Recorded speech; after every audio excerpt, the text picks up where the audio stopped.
I think one of the stress factors of being a parent is not knowing what to do or thinking you know what to do and finding out that wasn't maybe the right thing to do.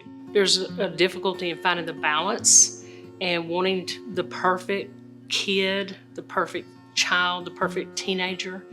When we look at substance use, then we don't want our children to ever go there, and we think when we birth them that they will not have any mental health issues, no limitations, they can be what they want to be, and they'll be equipped for life. We were high school sweethearts, married shortly after all of that, then a couple of years later started having kids, and we just didn't have the good grace to stop having kids. Before it was all said and done, there were 7 kids. We have a couple of children who have addictive personalities, and that's part of parenting. It's the part that we didn't know would happen. We saw things happening with other people before we had children and thought, oh, that will not happen with me. It will be so easy, and it is not. Parenting is seriously the most difficult part of life, probably, because kids have their own ways and they have their own personalities and all that, their own mental health, their own desires, and then they have the influence of everything going around. And you have influence of the things called friends too. But when they get in middle school, when they get to be older elementary kids or high school kids, the friends have such an enormous influence. So we really tried to stay in communications with our children's friends' parents as best we could. And when you could do that, then at least you had a little bit better chance in trying to maintain some information about what was happening in your kids' lives. I think looking for signs of substance use or that a child might be going a different direction than what we had hoped is found often in their possessions. The backpack comes home and all of a sudden they don't want us touching the backpack. I'm just moving it from the stairs to the sofa or back and forth, and all of a sudden there's a caution, I'll get that, and the student does not want me to get near a possession, or somebody coming in and wanting to go straight to the restroom. Things of that nature that just don't seem quite norm, just a little bit different, that maybe they want to perfume a little bit or brush their teeth or whatever.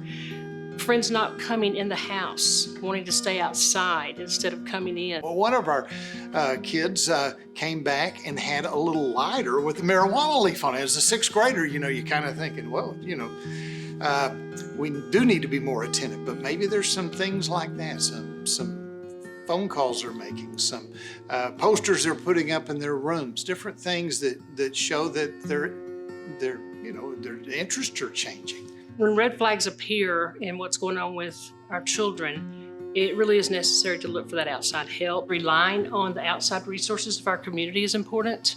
Sometimes that is just a neighbor. There's an attitude in the city that, yes, we want to help, so we're really thankful for Lubbock.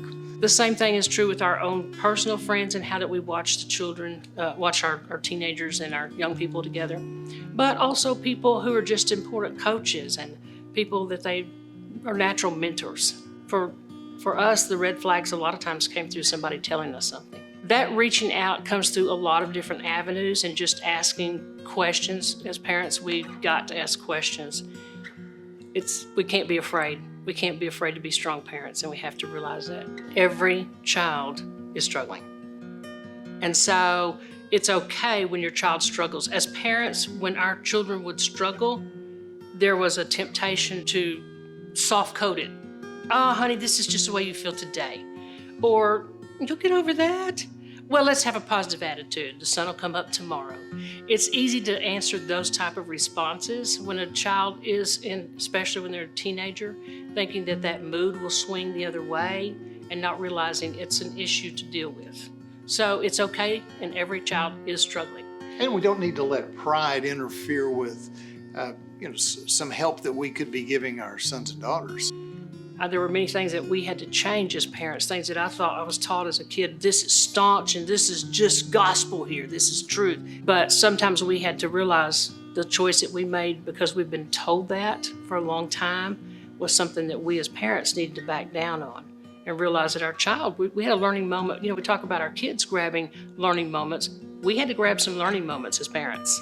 What's working with one student or one youth or one child in our family did not necessarily work with another. Letting a child develop and grow is something that they really need from us, to have that freedom of space, to have some very concrete boundaries, but to be able to bounce around within those boundaries and make mistakes and get back up and learn how to fail and succeed again and fail again and succeed again. Knowing that my mom or my dad, my grandparent, whoever's the adult in my life will absolutely be there.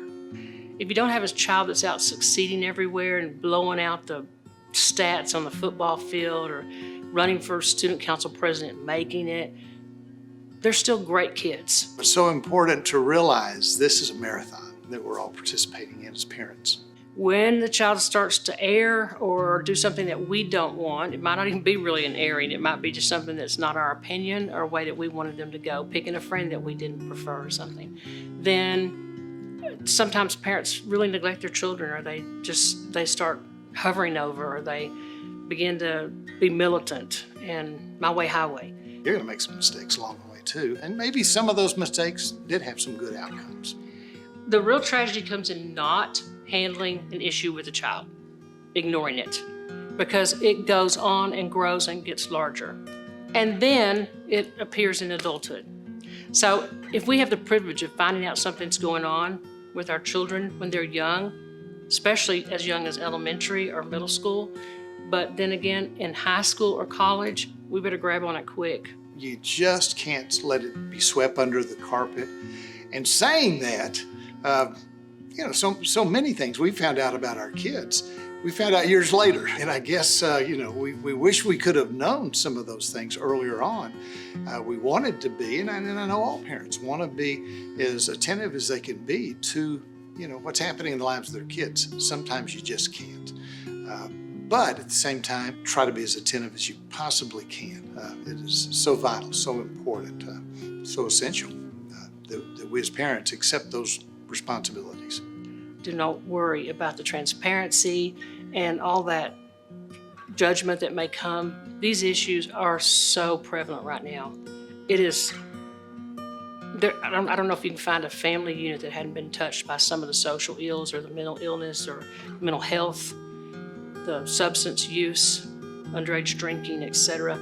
You just pick a topic, teen pregnancy, pick a topic that we consider a social ill, and it's going to be in a family line somewhere. Better to catch it early and just to say, this is happening and it's okay. It's been in many families. I'm not the first. We feel like we're the first and we feel like we're the shamed, but we're not. We are really people who are all striving to live life and thrive and be wonderful and great and live out our dreams. For more information on where to find help, please visit prc1.org or panhandlementalhealthguide.org.